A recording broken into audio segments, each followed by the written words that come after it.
রুবা, আপনাকে ধন্যবাদ। আপনি ঠিক যেমনটি জানেন যে হামে এখন পর্যন্ত সারা দেশে হাম এবং হাম সন্দেহভাজন যেসব রোগী আছে সেই হামে নিশ্চিত মৃত্যুর সংখ্যা 166 জন। যদিও আসলে হামে নিশ্চিত মৃত্যু রোগীর কথা বলা হচ্ছে, তবে হামে আসলে সরাসরি রোগী মারা যায় না।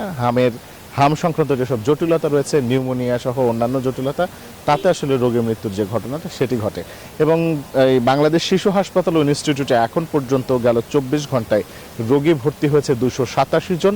এখন পর্যন্ত এই 24 ঘন্টায় রোগী মৃত্যু একজন। এই নিয়ে এই হাসপাতালে শিশু মৃত্যুর সংখ্যা দাঁড়ালো 8 জনে। এবং সারা বাংলাদেশে বিভিন্ন জায়গায় এখন পর্যন্ত যেহেতু 166 জন মারা গেছে, তার ভিতরে সবচেয়ে বেশি মৃত্যু হয়েছে ঢাকায় এবং আশপাশের কিছু বিভাগীয় অঞ্চলগুলোতে, রাজশাহীতে দ্বিতীয় সর্বোচ্চ এবং অন্যান্য জায়গায় রয়েছে।